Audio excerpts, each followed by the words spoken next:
እግዚአብሔር ሲጠራን ድሪቶ የተባለ ዘረኝነት፣ ድሪቶ የተባለ ጎጠኝነት፣ ክፋት፣ ኃጢአት፣ ክህደት ከልባችን ትከሻ ላይ እግዚአብሔር ያውልቅልን። ከሰዋዊነት የበለጠ የሚታየው ልብስ ነው። ጨርቅ የሚለካበት ዘመን ነው። ሰው በጨርቁ የሚከበርበት ዘመን ላይ ነው ያለው። በሰውነቱ የተረሳበት የተዘነጋበት ዘመን ላይ ፍቅሩን ማየት አቅቶናል። ማዳኑን ማየት አቅቶናል። ብድራቱን ማየት አቅቶናል። ሰው ይሄንን ቢያስተውል ኑሮ ዛሬ ወንድም ወንድሙን ባላሳደደ፣ አባት ልጁን ባልገደለ፣ ሀገራችን እንዲህ የጦርነት ቀጠና ባልሆነች ነበረ። ከሰው ትከሻ ላይ የወጣ ውረድ፣ በእግዚአብሔር ላይ ተደገፍ። በዝና በሀብትህ የተደገፍክ ካለ አይጠቅምም። እግዚአብሔርን ተደገፈው በእምነት። ሰው ሸምበቆ ነው ይላል። ሸምበቆ ተደግፈ ተራራ አትወጣም፣ ቁልቁለት አትወርድም። ምን ይላል? ይሰበራል። መሰበር ብቻ አይደለም፣ እጅህን ይወጋዋል። መውጋት ብቻ አይደለም፣ ያደማሃል። ሰው ማለት ይሄ ነው አለ።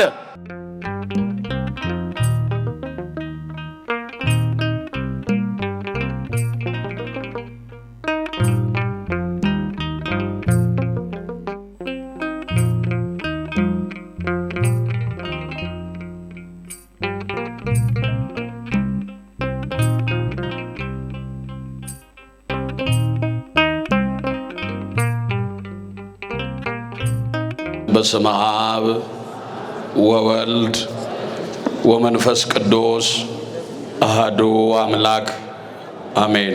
ስብሐት ለእግዚአብሔር ለዘአብጽሐነ እስከ ዛቲ ሰዓት ይትባረክ እግዚአብሔር አምላከ አበዊነ። በቸርነቱና በምህረቱ በይቅርታውና በዘላለማዊ ጥባቆቱ መግቦቱ ሳይለየን በእድሜያችን ይህችን ቀን ተጨማሪ ሰጥቶ ዛሬም በማለዳው ዘላለማዊ ስሙ በሚመሰገንበት ለልጆቹ በአንድነት በሶስትነት በረድኤት በሚገለጥበት የሰላም ድምፁ በሚሰማበት ዘውትር ያለማቋረጥ ስብሐተ እግዚአብሔር በሚደርስበት በቅድስናው ስፍራ የሰበሰበን የጠራን የአባቶቻችን የቅዱሳን አምላክ ልዑለ ባሕሪ አምላካችን እግዚአብሔር ስለማይነገረው ዘላለማዊ ስጦታው ተነግሮም ስለማያልቀው ፍቅሩ ስሙ ከምድር እስከ አርያም በፍጥረት ሁሉ አንደበት ዘውትር የከበረና የተመሰገነ ይሁን። እናታችን አማላጃችን፣ መልካሙን ዘመን ያየንባት ተስፋችን፣ የኃጢአትን ባሕር ከፍለን የተሻገርንባት ድልድያችን፣ ስለ ማዳኑ ሥራ የምንነጋገርባት ድንቅ ቋንቋችን፣ የአባቶቻችን ጡም ዜማ፣ የሰማዕታት አክሊላቸው፣ የደናግል መመኪያቸው፣ የመላእክት እህታቸው እመብዙኃን ቅድስተ ቅዱሳን ንጽሕተ ንጹሐን ድንግል ማርያም እናታችን ምስጋና ይድረሳት። ይልቁንም ስንጠራው ከዓይን ጥቅሻ ፈጥኖ የሚደርስልን መጋቤ ብሉይ የመላእክት አለቃ ቅዱስ ሚካኤል ምስጋና ይድረሰው። እግዚአብሔር እንደረዳን መጠን አጠር ላለ ደቂቃ የእግዚአብሔር አምላካችንን ዘላለማዊ ቃሉን መለኮታዊ ሐሳቡን እንሰማለን። ልጆቼ ሆይ ትምህርቴን ስሙ፣ ጠቢባንም ሁኑ፣ ቸል አትበሉ። ዕለት ዕለት በደጄ መግቢያ የሚተጋ የደጄን ምሕረት የሚጠብቅ የሚረግጥ እርሱ ምስጉን ነው። እኔን ያገኘ ሕይወትን ያገኛል፣ እኔን ያጣ ራሱን ይጎዳል። የሚጠሉኝ ሁሉ ሞትን ይወዳሉ ይለናል ምሳሌ ምዕራፍ 8 ቁጥር 36። እግዚአብሔር ሲናገርን በማስተዋል እንድንሰማው ውሳጣዊ ልቦናችንን ጆሮ ይክፈትልን። እግዚአብሔርን ፈልጉት። ትንቢተ ኢሳይያስ ምዕራፍ 55 ቁጥር 5። ማንን ፈልጉት? ንገሩኝ። ማንን ፍለጋ ነው አሁን በዚህ የተገኘ ነው? እግዚአብሔርን ፍለጋ ነው። የመምጣታችን ደጅ የመጥናታችን በፊቱ የመውደቅ የመነሳታችን ምስጢር እግዚአብሔርን ፍለጋ ነው። የእግዚአብሔር ልጆች በሰው ሕይወት ውስጥ ብዙ ፍላጎቶች አሉ። ብዙ አይነት ፍላጎቶች አሉ። አንዱን ስናገኝ ሌላውን እንሻለን። ያሻነውን ስናገኝ ሌላ እንፈልጋለን። በዚህ ምድር ላይ ተጠናቆና ተገባዶ ወይንም ማብቂያ የሌለው ነገር ቢኖር የሰው ልጅ ፍላጎት ነው። አረፍተ ዘመን እስኪገታን ድረስ ፍለጋ ላይ ነው ያለነው። ፍላጎት ላይ ነው የምንመላለሰው። ግን አንድ ነገር እናስተውል። እንደምንፈልገው ሳይሆን እንደሚያስፈልገን የሚያኖረን ማን ነው?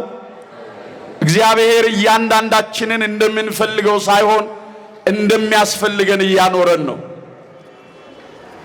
የምንፈልገውን የሚያውቅ የሚያስፈልገንን በጊዜው የሚሰጥ በዝናብ አብቅሎ በፀሐይ አብስሎ በንፋስ አለምልሞ ፍጥረቱን ሁሉ የሚመግብ ከህሊና አስቀድሞ ሁሉን የሚያውቅ ከሐሳብ አስቀድሞ ሁሉን የሚመረምር እግዚአብሔር የሚያስፈልገንን ያውቃል። ለዚህ ነው ሐዋርያው ቅዱስ ጳውሎስ ለቆሮንቶስ ክርስቲያኖች ሲጽፍ በዚህ በሁለተኛ ቆሮንቶስ ምዕራፍ 6 ቁጥር 36 ላይ እርሱ የሰማይ አባታችን አምላካችን እግዚአብሔር ነው፣ እኛም ልጆቹ ነን አለ። አባት ለልጁ የሚረባውን ያውቃል፣ የሚያስፈልገውን በጊዜው ይሰጣል። ለዚህ ነው መድኃኒታችን ኢየሱስ ክርስቶስ ከናንተ መካከል ልጁ ዳቦ ቢለምነው ድንጋይ የሚሰጠው አለን? ዓሣ ቢለምነው እባብ የሚሰጠው አለን? እናንተ ክፉዎች ስትሆኑ ለልጆቻችሁ መልካምን ነገር ማድረግ ትሻላችሁ፣ የሰማይ አባታችሁ አምላካችሁ እግዚአብሔር ምን ያህል አብልጦ እንደሚያስብላችሁ እወቁ ይላል። የሚያስፈልገንን በጊዜው የሚሰጠንን እግዚአብሔርን ፈልጉት ይላል ነቢዩ ኢሳይያስ። እንዲህ ነው ቃል በቃል ስንመለከተው፣ እግዚአብሔርን በሚገኝበት ጊዜ ፈልጉት፣ ቀርቦም ሳለ ጥሩት። ክፉ ሰው ክፋቱን፣ ኃጢአተኛ ሰው ኃጢአቱን ይተው፣ ወደ እግዚአብሔር ይመለስ፣ እርሱም ይምረዋል ነው የሚለው። እግዚአብሔርን ፈልጉት ሲል በዚህ ይኖራል በዚህ ይታጣል የሚባል አምላክ አይደለም። የፊቱን ለማየት መዞር፣ የወደቀውን ለማንሳት ዝቅ ማለት በባህሪው የሚስማማው አምላክ አይደለም። በዚህ ይታጣል በዚህ ይገኛል አይባልም። በሰማይ በዙፋኑ ሲኖር በምድር በረድኤቱ ይገለጣል። በምድር በረድኤቱ ሲገለጥ በሰማይ በዙፋኑ በክብር ዙፋኑ ይኖራል።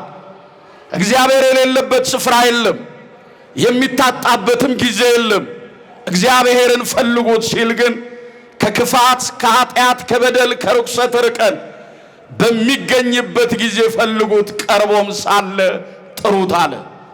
በዚህ ሐሳብ አባቶቻችን እግዚአብሔርን ፍለጋ ከነበሩበት ስፍራ ወጥተዋል። እግዚአብሔርን ፍለጋ ወደ ተቀደሰው ተራራ አቅንተዋል። በዚህ በአንደኛ ነገሥት ቀዳማዊ ምዕራፍ 2 ከቁጥር 1 ጀምረን ስንመለከት ዳዊትም የሚያንቀላፋበት ቀን ቀረበ፣ ልጁ ሰሎሞንን ጠራው፣ የምድርን መንገድ ሁሉ እሄዳለሁ፣ እግዚአብሔር በሕይወትና በዘመን ካንተ ጋር እንዲሆን ልጄ ሆይ ሰው ሁን አለው። ምን ሁን አለው? ንገሩኝ። እግዚአብሔር ሰዎች ያድርገን። ሰው ሁን፣ የአምላክን የእግዚአብሔርን ሕግ አትርሳ፣ በልብህ ጽላት ጻፈው፣ በአንገት ላይ እሰረው አለው። ሰው ሁን። ዳዊት ለሶሎሞን አውርሶት አስተላልፎለት ሰጥቶት ያለፈው ነገር ሕገ እግዚአብሔርን ነው፣ ፍቅረ እግዚአብሔርን ነው። ዛሬም ከአባቶቻችን የምንቀበለው ይሄንን ነው። ለትውልድ ማስተላለፍም የሚገባን ይሄንን ነው። ሰው ከእግዚአብሔር ሕግ ሲወጣ ከሰውነት ጠባይ ይወጣል። ሰው ከእግዚአብሔር ሕግ ሲያፈነግጥ ከሰውነት ባህሪ ይለያል። ለዚህም ትንቢተ ዳንኤል ምዕራፍ 4 ከቁጥር 1 ጀምረን ስንመለከት ናቡከደነጾርን ማየት በቂ ነው። ታዲያ ከአባቱ ፍቅረ እግዚአብሔርን የወረሰው ሶሎሞን ዳዊት ባንቀላፋ ጊዜ እግዚአብሔርን ፍለጋ ወጣ። ከኢየሩሳሌም በስተ ምስራቅ ወደሚገኘው ገባዖን ወደሚባለው ተራራ የሚቃጠለውን መስዋዕት ይዞ የልቡን ምስጋና ይዞ ወደ ተራራው ወጣ። ተራራ ሲወጡት ያደክማል፣ ሲወርዱ ጉልበት ይሰብራል፣ አቅም ይጠይቃል። ወደዛ ተራራ ወጣ እግዚአብሔርን ፍለጋ። በተራራው ላይም መሠዊያውን ሰርቶ ለእግዚአብሔር የሚገባውን መስዋዕት አቀረበ። እግዚአብሔርም ለሶሎሞን ተገለጠለት ይላል። ምሳሌ ምዕራፍ 8 ቁጥር 17 ላይ ተግተው የሚሹኝ ያገኙኛል ይላል። ተግተው የሚሹኝ እኔን ምን ይሉኛል? ንገሩኝ እስቲ። ያገኙኛል። እግዚአብሔርን ፍለጋ የወጣው ሰሎሞን እግዚአብሔርን አገኘ። ምን አደርግልህ ዘንድ ትወዳለህ አለው።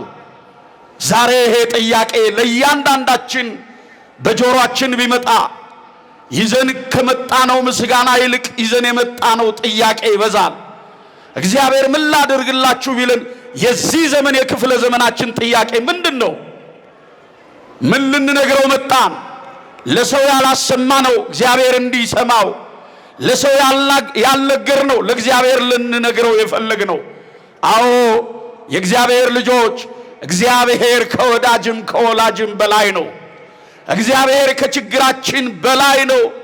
እግዚአብሔር መፍትሄ ነው። ለሰው ያልነገርነው ለእግዚአብሔር ልንነግረው መጥተናል። ምን ላደርግላችሁ ቢለን ጥያቄያችን ምንድን ነው? የማርቆስ ወንጌል ምዕራፍ 10 ቁጥር 50 ላይ ሲሄድም ኢያሪኮ ወደምትባል መንደር ገባ። የሳንቲም ድቃቂ የጨርቅ ላቂ ይለምን የነበረ የጤሜዎስ ልጅ በርጤሜዎስ በዛች በኢያሪኮ ደጃፍ ላይ ቁጭ ብሎ ይለምናል። ኢያሪኮ ፀሐይ የሚመለክባት፣ ሰው ለጨረቃ ለከዋክብት የሚሰግድባት ሀገር ናት። ስመ እግዚአብሔር የጠፋባት ሀገር ናት። የእግዚአብሔር ጌትነቱ የተዘነጋባት መንደር ናት። ኢየሱስ ክርስቶስ ወደዛች መንደር አቀና። የእግዚአብሔር ልጆች፣ በኢያሪኮ ደጃፍ ላይ ይለምን የነበረው በርጤሜዎስ አያይም፣ ይሰማል፣ አያይም፣ ይናገራል፣ ይራመዳል። ዛሬ ከወትሮ የተለየ ኢያሪኮ ድምጿ የበረታው ምን ሆና ነው ብሎ ጠየቀ። አልሰማህም? ደገኛው የናዝሬቱ ኢየሱስ ክርስቶስ በመንደራችን እያለፈ ነው ብለው ነገሩት። እግዚአብሔር በሕይወታችን ይለፍልን። አሜን በሉ። በመንደራችን እያለፈ ነው። በጓዳችን፣ በእልፍኛችን፣ በእንጀራ ገበታችን፣ በአገልግሎታችን፣ በቤተ መቅደሳችን እግዚአብሔር ይለፍልን። የእግዚአብሔር ልጆች እያለፈ ነው ብለው ነገሩት። ያኔ ድምፁን አሰምቶ የዳዊት ልጅ ሆይ ማረኝ፣ የዳዊት ልጅ ሆይ ራራልኝ ብሎ ድምፁን አሰምቶ ጮኸ ይላል። ድምፁን አሰምቶ በሉ እስቲ ሁላችሁ ጮኸ። ምኑን አሰምቶ? እግዚአብሔር ይስማን። ድምፁን አሰምቶ ጮኸ። ኢየሱስ ክርስቶስ እልፍ ብሎ ቆመ። ዝም በሊሉት የነበሩ ሰዎች ነበሩ። እንዳይጠራው አንደበቱን ይገቱ የነበሩ ሰዎች ነበሩ። እሱ ግን ችግሩ ዝም እንዲል አላደረገው። ድምፁን አሰምቶ ጮኸ። ከችግሩ በላይ መፍትሄ ወደ ሆነው ወደ እግዚአብሔር ጮኸ። ያን ጊዜ ሂዱና ጥሩት አላቸው። ሂዱና ምን በሉት? ዝም በል ያሉትን ሰዎች ላካቸው። ሂዱና ጥሩት አላቸው። ሄደው አንተ ሰው አሉት፣ የጠራኸው እርሱ ይጠራሃል፣ የፈለግከው አምላክ እርሱ ይፈልግሃል አሉት። ከተቀመጠበት ተነሳ፣ ለብሶ የነበረውን ድሪቶ ከትከሻው ላይ ጣለ። ድሪቶ ታውቃላችሁ? ንገሩኝ እስቲ። ድሪቶ ታውቃላችሁ? አሮጌው በአዲሱ፣ አዲሱ በአሮጌው ላይ የተጣፈ ልብስ፣ መልክ የሌለው ልብስ። እንኳን ሰማያዊው ንጉሥ ኢየሱስ ክርስቶስ ፊት አይደለም ምድራዊ ነገሥታት ላይ፣ ምድራዊ ባለስልጣን ደጃፍ ላይ ስትቆም ዛሬ ከሰዋዊነት የበለጠ የሚታየው ልብስ ነው። ጨርቅህ የሚለካበት ዘመን ነው። ሰው በጨርቁ የሚከበርበት ዘመን ላይ ነው ያለው። በሰውነቱ የተረሳበት የተዘነጋበት ዘመን ላይ እና ያንን መልክ የሌለውን ልብስ ድሪቶ ለብሶ ነበርና ከትከሻው ላይ ጣለው። ወደ ኢየሱስ ክርስቶስ እንዲህ በጭፍን ሮጠ። ልብሱን ያንን ድሪቶ ከትከሻው ላይ ጣለው። ዛሬም እግዚአብሔር ሲጠራን ድሪቶ የተባለ ዘረኝነት፣ ድሪቶ የተባለ ጎጠኝነት፣ ክፋት፣ ኃጢአት፣ ክህደት ከልባችን ትከሻ ላይ እግዚአብሔር ያውልቅልን። ይሄ ነው የማይጠቅመን። እሱ ፊት ስንቆም ድሪቷችንን እንጣል፣ በንስሐ እንባ ታጥበን እንምጣ። እግዚአብሔርን ፍለጋ በዚህ መንገድ እንጓዝ። ድሪቶውን ጣለው።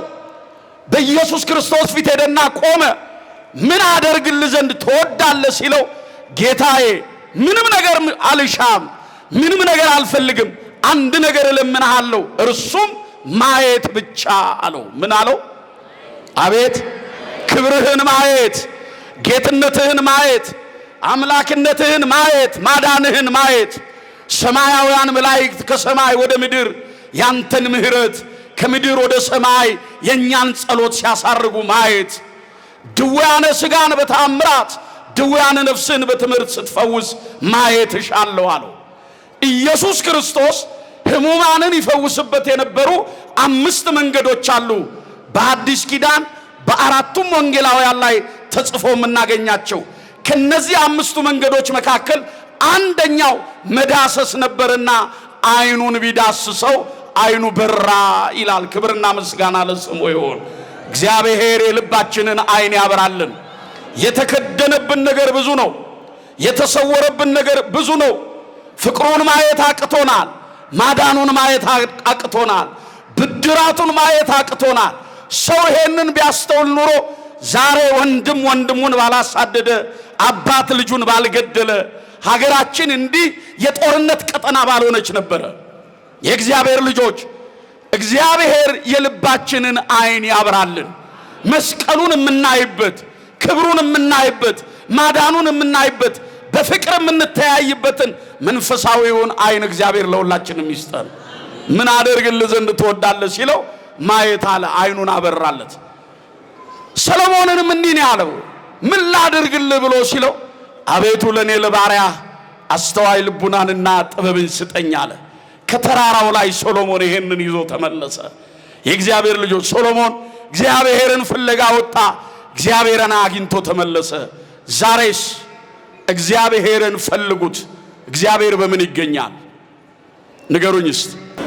በጸሎት በጾም እግዚአብሔር አይገኝም? አዋ ተናገሯ ታዲያ። ይኸውላችሁ እግዚአብሔር ከሚገኝባቸው መንገዶች መካከል የመጀመሪያው እምነት ነው። ምንድነው? እምነት ከጾም ይቀድማል። እምነት ከጸሎት ይቀድማል። እምነት ከምጽዋት ይቀድማል። ከስግደት ይቀድማል። ከማስቀደስ ይቀድማል። ከመቆረብ ይቀድማል። እግዚአብሔር የሚገኘው በእምነት ነው።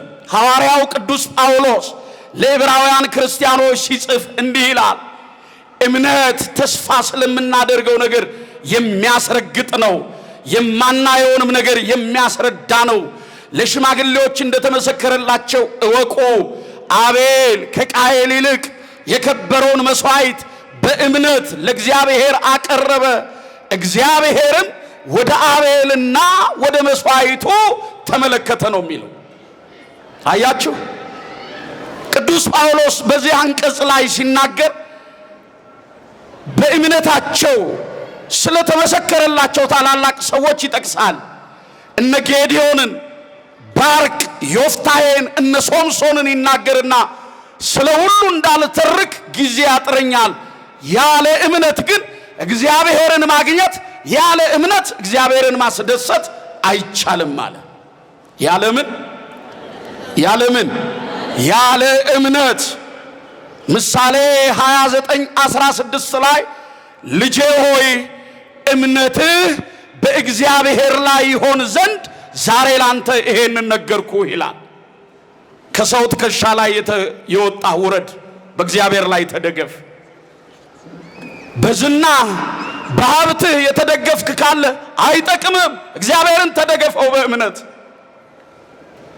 በሰው የሚታመን እርሱ የተረገመ ነው፣ በእግዚአብሔር በአምላኩ የታመነ እርሱ ለዘላለም ቡሩክ ነው ይልና ሰው ሸምበቆ ነው ይላል። ሰው ምንድነው? ሸምበቆ ተደግፈ ተራራ አትወጣም፣ ቁልቁለት አትወርድም። ምን ይላል? ይሰበራል። መሰበር ብቻ አይደለም፣ እጅህን ይወጋዋል፣ መውጋት ብቻ አይደለም ያደማሃል። ሰው ማለት ይሄ ነው አለ። በእግዚአብሔር የታመነ እሱ ለዘላለም ብሩክ ነው ይላል። ስለዚህ እግዚአብሔር የሚገኘው በእምነት ነው፣ በእምነት መመላለስ።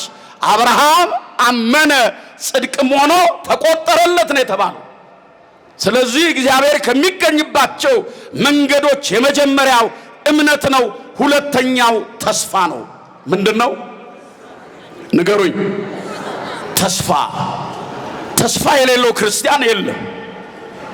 የክርስትናው ሕይወት ወይንም የአንድ ክርስቲያን ማንነት በተስፋ የታጀበ ነው።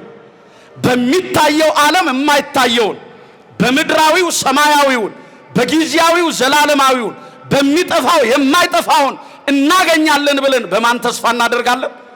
ንገሩኝ። በእግዚአብሔር ተስፋ እናደርጋለን። ሰው በብዙ መልኩ ተስፋ ሊቆርጥ ይችላል። በሀብቱ ተስፋ ይቆርጣል። በስሙ ተስፋ ይቆርጣል። በተመካው ነገር ተስፋ ይቆርጣል። በእግዚአብሔር ተስፋ ይቆረጣል? በማርያም ንገሩኝ። በእግዚአብሔር ተስፋ ይቆረጣል ወይ? ልጄ ሆይ እግዚአብሔርን ተስፋ አድርግ፣ በርታ፣ ልብህም ይጽና ነው የሚለው መጽሐፍ። እግዚአብሔርን ተስፋ አድርግ። እሱን ተስፋ ያደረጉ አላፈሩ። ቅዱስ ጳውሎስ አንድ ቃል ይናገራል በዚህ በሁለተኛ ቆሮንቶስ ምዕራፍ 6 ቁጥር 8 ላይ በብዙ እንገፋለን፣ እንጨነቃለን፣ እናመነታለን እንጂ ተስፋ አንቆርጥም። ምን አንቆርጥም? ተስፋ አንቆርጥም ማለት በብዙ እንገፋለን፣ እንጨነቃለን፣ እናመነታለን እንጂ ተስፋ አንቆርጥም። ቅዱስ ጳውሎስ፣ ሲላስ፣ ጴጥሮስ በኢየሩሳሌም ከተማ እያስተማሩ አይሁድ ያዟቸውና እየገረፉ በከተማ መካከል አውጥተው ከከተማም በገበያ መካከል አዙረው በሁሉ እንዲጠሉ አደረጓቸውና ከከተማ መካከል ይዟቸው ወጡ፣ እጅና እግራቸውን አስረው። ከዛ ራሳቸውን በዘንግ ይመቷቸዋል። በዚህ ጊዜ ቅዱስ ጴጥሮስም አረጋዊ ነው። ቅዱስ ጳውሎስም በአይሁድ ልማድ ውስጥ ያደገ ነው። ሲላስም ገና ብላቴና ነው። ራሳቸውን በዘንግ እየመቱ መሬት ላይ ጥለዋቸዋል። እነዚህ የገደልነውን ወደ መቃብር ያወረድነውን ኢየሱስ ክርስቶስን ተነስቷል ብለው የሚሰብኩ ለቄሳር ግብርን ያስከለከሉ እያሉ ጠልተዋቸዋል። ይባስ ብለው ደግሞ ሙት እናስነሳለን ብለው በትምህርታቸው ከተማችንን ሞሉ ብለው ጠልተዋቸዋል።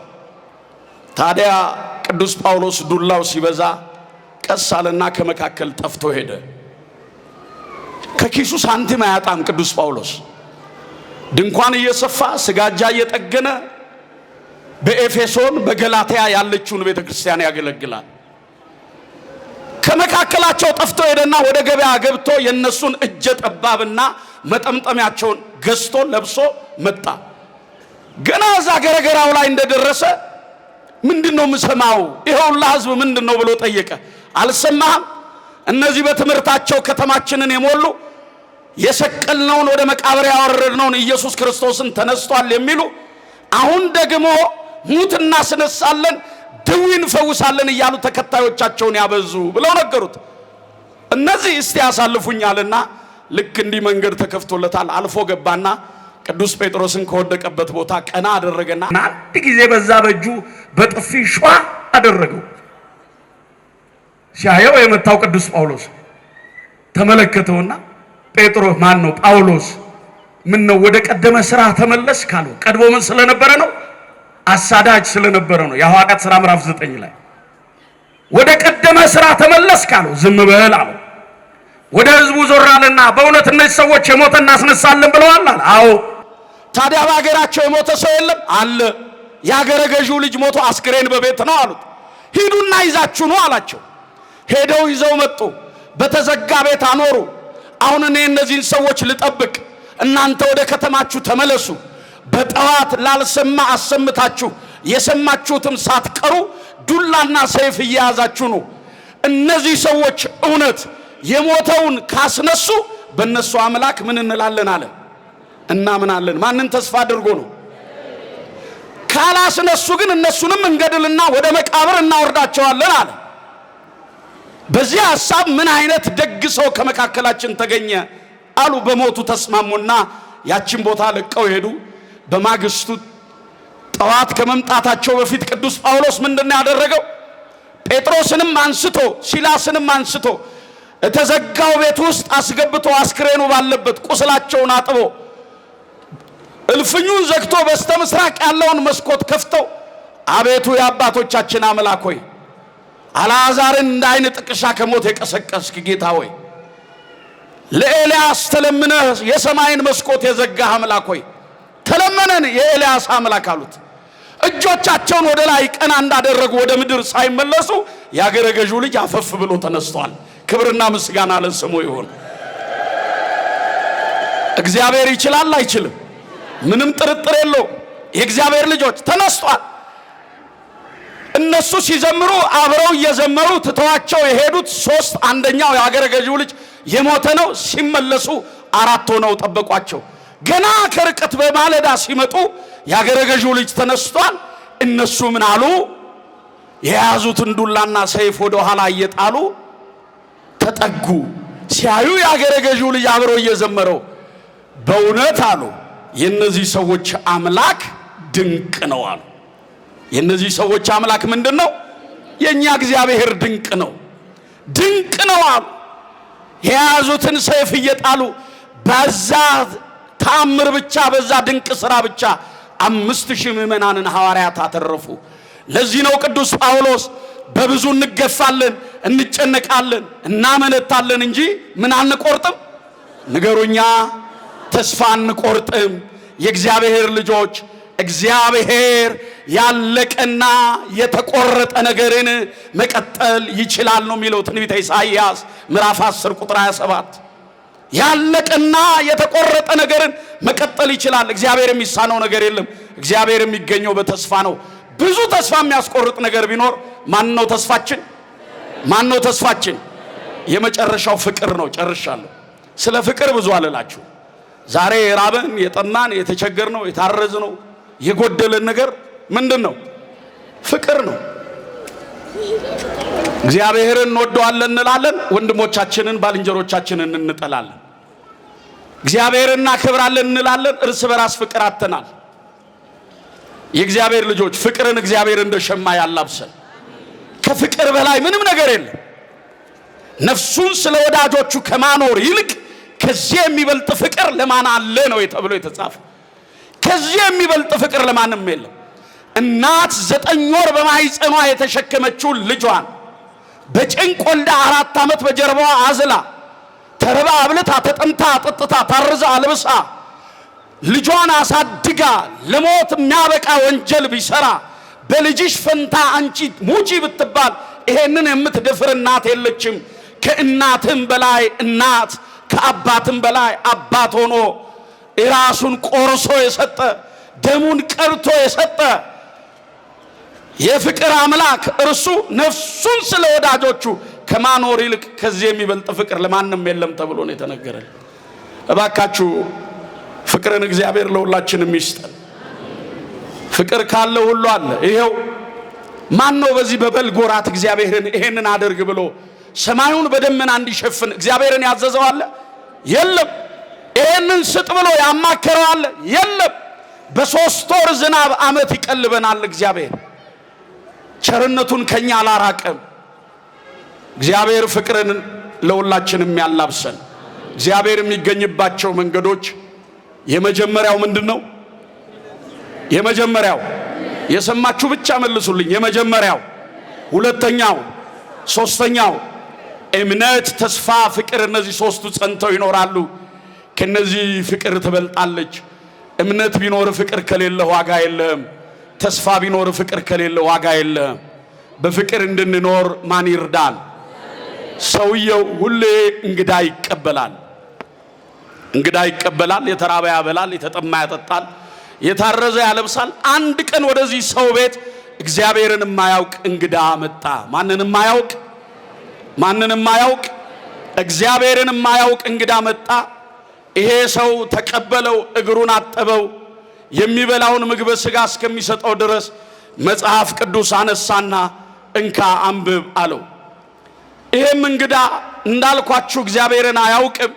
ከኦሪት ዘፍጥረት እስከ ዮሐንስ ራእይ ድረስ መጽሐፉን ቢያገላብጠው የእግዚአብሔርን ድንቅ ሥራ ነገረ መስቀሉን፣ ነገረ ማርያም፣ ነገረ መላእክት ቤተ ክርስቲያናችን መነሻዋም መድረሻዋም መጽሐፍ ቅዱስ ነው። ያነባል። አሁን መጨረሻ ላይ እባክህ የምበላው እንጀራ ስጠኝ ሲለው ከምሰጠ ምግበ ሥጋ የሰጠው ምግበ ነፍስ የእግዚአብሔር ቃል ይበልጣል አለው። የማን ቃል ይበልጣል? እግዚአብሔር ማን ነው አለ እንግዳው። እንግዳ ተቀባዩ እግዚአብሔርን አታውቅም አለው። አላውቅም። የፈጠረህን አታውቅም? አላውቅም። እንዴ ግራ ገባው። ሊያስረዳው ሞከረ። አላውቅም ብያለሁ አለው። ታዲያ እግዚአብሔርን የማታውቅ እንግዳ ለኔ ምን ትሰራለህ አለና አውጥቶ በጨለማ ወረወረው። ወዲያው ወደ ቤቱ ይገባና ይሄ እንግዳ ተቀባይ ጉልበቱን በምድር አስነክቶ ጌታዬ ዛሬ ምን አይነት እንግዳ ነው ወደ ቤቴ ላክብኝ አለው። እግዚአብሔርም ተገለጠለት። ምን ሆነሃል አለው። አዝናል፣ ተበሳጭታል፣ ምን ሆነሃል አለው። እንዴት አንተን የማያውቅ እንግዳ ወደ ቤቴ ትልካለህ አለው። እግዚአብሔር ጠየቀ። አበላኸው አለው። አላበላሁትም። አጠጣኸው? አላጠጣሁትም። እና ምን አደረግከው? አንተን አላውቅም ሲለኝ አውጥቼ ጣልኩት አለው። አሁንም እግዚአብሔር ጠየቀ። ምን ብሎ? እንደው እድሜው ስንት ይሆናል ብሎ ጠየቀ። ይሄ ሰውም የዛን ሰው እድሜ በግምት እንደው 60 ዘመን ይሆነዋል አለ። 60 ዘመን ይሆነዋል? አዎ። ታዲያ ምን አለበት ቁራሽ እንጀራ በመዳፍ ቆርሰ ብታቀምሰው፣ ጥቂቱ አስቀርተ ብታጠጣው፣ ብታበላው ብታጠጣው ምን አለ? እሱ 60 ዘመን ሙሉ እኔን ሳያውቀኝ እኔ በትከሻዬ ተሸክሜው የለ አንተ ይቺን ሰዓት እሱን ማስተናገድ አቃተህ አለው። ብዙ ዘመናችንን ያለ ፍቅር ኖረናል። የኖርነውን ያህል ከዚህ በኋላ እንደምንኖር እርግጠኞች አይደለንም። በቀረው ዘመናችን ለዓለማችን ፍቅርን፣ ለሀገራችን ፍቅርን፣ ለሕዝባችን ምሕረቱን እግዚአብሔር ያድለን። እግዚአብሔርን በሚገኝበት ጊዜ ፈልጉት፣ ቀርቦም ሳለ ጥሩት። ክፉ ሰው ክፋቱን፣ ኃጢአተኛ ሰው ኃጢአቱን ይተው፣ ወደ እግዚአብሔር ይመለስ፣ እርሱም ይምረዋል። ትንቢተ ኢሳይያስ ምዕራፍ 55 ቁጥር 5። የመከረን ያስተማረን የአባቶቻችን አምላክ እግዚአብሔር ክብርና ምስጋና ለስሙ ይሁን። እግዚአብሔርን አመስግኑት።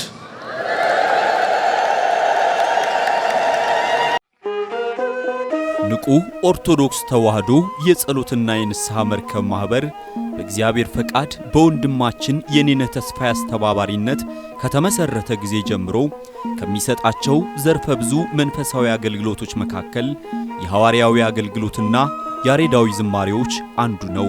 በዚህ ክፍል የኦርቶዶክሳዊ ተዋህዶ ቤተክርስቲያንን ዶግማና ቀኖና የጠበቁ ኦርቶዶክሳዊ ለዛ ያላቸው ለነፍስ እረፍትን የሚሰጡ ወቅታዊና ዘመኑን የዋጁ ስብከቶችና ያሬዳዊ ዝማሬዎችን በመላው ዓለም ለሚገኙ ተመልካቾቹ በንቁ ሚዲያና በኢትዮ ማህበር የዩቲዩብ ቻናል እያቀረበ ይገኛል። አገልግሎቱ በመላው ዓለም ለሚገኙ አማኞች ተደራሽ እንዲሆን በየዕለቱ የሚለቀቁ ስብከቶችንና መዝሙሮችን ላይክና ሼር ያድርጉ። እንዲሁም የዩቲዩብ ቻናላችንን ሰብስክራይብ በማድረግ የዚህ ታላቅ አገልግሎት ባላሻራ ይሁኑ። ንቁ ሚዲያ ርቱ የቤተ ክርስቲያን ልሳን